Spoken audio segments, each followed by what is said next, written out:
Mais uma do ministro Alexandre de Moraes. Ele determinou que a Procuradoria-Geral da República se manifeste sobre o não comparecimento do senador Flávio Bolsonaro ao depoimento na Polícia Federal ontem. O prazo para a manifestação é de 15 dias. Flávio é investigado por suposta calúnia contra o presidente Lula. A defesa encaminhou os esclarecimentos por escrito à Polícia Federal. Depois disso, a oitiva presencial foi dispensada. Segundo o ministro Moraes, o senador demonstrou a intenção de não prestar o depoimento à Polícia Federal. A defesa afirma que a publicação nas redes sociais não configura crime e sustenta que os esclarecimentos por escrito são suficientes para o caso. Ana, nós trouxemos essa situação no programa ontem, inclusive lembro da Ludmila explicando, né, dessa possibilidade dos advogados do senador Flávio Bolsonaro de apresentarem ali os esclarecimentos por escrito. Só mais uma vez a gente relembra qual foi a publicação que deu ensejo a essa ação contra o senador Flávio Bolsonaro. Está aí uma publicação de janeiro deste ano, quando ele escreveu na Rede X: Lula será delatado, é o fim do Foro de São Paulo, tráfico internacional de drogas e armas, lavagem de dinheiro, suporte a terroristas e ditaduras, eleições fraudadas. Então é sobre esta publicação específica que Flávio Bolsonaro está sendo investigado por suposto crime de calúnia, Ana. Mas o ministro Alexandre de Moraes agora quer os esclarecimentos porque ele não compareceu à Polícia Federal e simplesmente apresentou as suas justificativas por escrito. Paula, eu não tenho muito mais a acrescentar além do que a Ludmila disse ontem, mas quando a gente começa a se reunir na manhã no nosso grupo e ver as mensagens, o que nós vamos trazer para o programa de hoje, conversar com a nossa audiência, a sensação desde 2019, né, provavelmente até um pouco antes, é quando nós vamos acordar e não falar do ministro Alexandre de Moraes se manifestando sobre absolutamente tudo, sobre todos, prerrogativas que são dele, que não são dele, que são do Supremo, que não são do Supremo, que são do TSE, que não são do TSE, que são da primeira instância lá embaixo, calúnia, injúria, difamação. O Brasil precisa voltar a uma certa normalidade, Paula. Nós precisamos começar a discutir reformas econômicas, reforma tributária, reforma política, reformas administrativas. Nós precisamos olhar para frente. Não dá para a gente continuar, o país todo parado em cima das decisões, opiniões, arbitrariedades e esse regime tirânico que o Alexandre impôs ao país. É sobre o Jair Bolsonaro, agora é sobre o Flávio Bolsonaro. Daqui a pouco vamos falar do Daniel Silveira, já Alexandre de Moraes atrás do Daniel Silveira, mais uma vez, Felipe Martins. Ou seja, sobre as manifestações legais, acho que o comentário da Ludmila ontem foi muito perfeito e detalhado.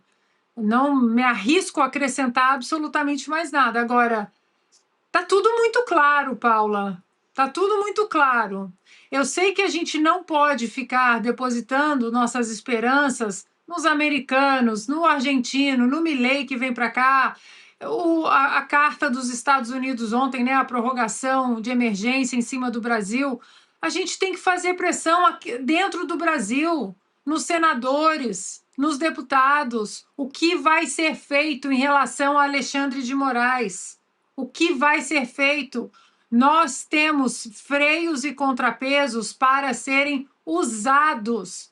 E eles não apenas não são usados, mas como eles são obstruídos, esquecidos, vandalizados.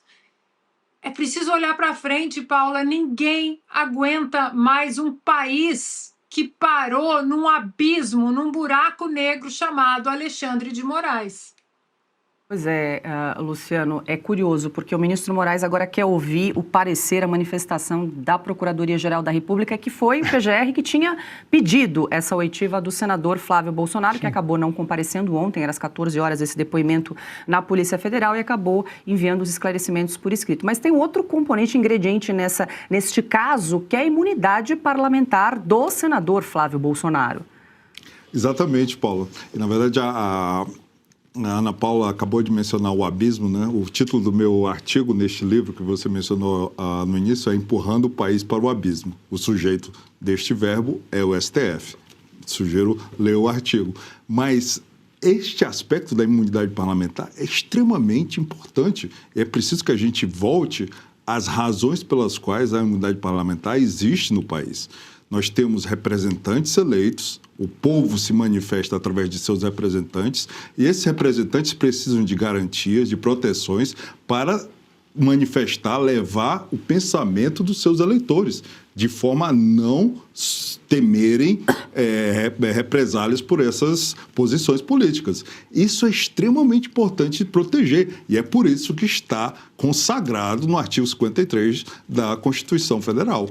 Só que, apesar de o texto constitucional ser absolutamente claro sobre isso, o que a gente tem visto é uma deterioração gradativa e cada vez mais graves dessa imunidade parlamentar, ao ponto que hoje a imunidade parlamentar parece que não vale mais nada. A gente tem senadores ou deputados sem a capacidade de manifestar seu ponto de vista sem sofrerem ações. Eles vão sofrer ações tanto quanto qualquer cidadão ou até mais. E isso é um sintoma de doença grave da nossa democracia. Diga, Piotr, você tem uma tese aí sobre a estratégia da defesa de Flávio Bolsonaro de entregar os esclarecimentos por escrito ontem? Eu acho que a defesa do senador Flávio Bolsonaro escolheu não comparecer e entregar esclarecimentos como uma estratégia de enfrentar o arbítrio. A Ana falava agora há pouco, ninguém aguenta mais, porque ninguém aguenta mais, e esse gesto de um senador da República, da sua defesa, inspira outros a fazerem o mesmo. Porque nós convivemos por muito tempo com ninguém fazendo nada. Se eu tenho claramente na Constituição, como lembrou o Luciano agora, está lá, o texto é inequívoco, tá? Ninguém, não precisa grandes interpretações. Se parlamentares são invioláveis por quaisquer palavras e votos, bom, eu acho que a defesa do senador Flávio Bolsonaro mandou o artigo 53 da Constituição, basta um esclarecimento. Deixa eu lembrar-lhes que há um artigo na Constituição que garante que um senador da República fale o que ele pensa. E ele é inviolável perante a essa situação. Mas mais que isso, a gente está vendo, e talvez isso seja um estupim, o Augusto lembrava disso com muita frequência aqui, o momento que nós estamos vivendo não é de democracia no Brasil, nós estamos num regime de exceção. É democracia a brasileira. Ou a brasileira. Lá atrás, quando do fechamento do Congresso Nacional, e é sempre bom a gente fazer menções à época da ditadura, nós vimos o Márcio Moreira Alves, ele tinha feito uma crítica, né? E aí os militares queriam caçá-lo. O Mário Covas reagiu no Congresso Nacional e o Djalma Marinho, que se não me engano é avô do senador Rogério Marinho, também teve uma atitude. E ele era da Arena, inclusive, o partido do governo, Djalma Marinho. O Mário Covas era da oposição e reagiram à altura. Bom, veio o fechamento do Congresso, mas houve uma reação. Diante do que nós estamos vivendo hoje, é preciso que figuras públicas reajam. Nós estamos aqui na imprensa, fazemos isso cotidianamente, mas a gente viu por muito tempo o Senado baixar a cabeça com medo. O medo persistia no país. Essa estratégia da defesa, e eu acho que isso é uma estratégia da defesa, seria muito mais fácil simplesmente ir lá e prestar o depoimento, mas não, vou mandar só um esclarecimento e vou lá. Provavelmente é o texto da Constituição. Queria lembrar o senhor ministro e a Polícia Federal que, tem aqui, e o Procurador-Geral da República, que a Constituição tem um artigo que me garante a imunidade do que eu falo, do que diz o meu cliente. Acabou. E não ir, eu acho que já é um início de resistência, porque alguém precisa quebrar esse ciclo. O Djalma Marinho foi candidato dissidente, né, contra o Nelson Marquesan, no governo Figueiredo. Tá aí o neto dele já tem um antecedente familiar aí prontinho para usar.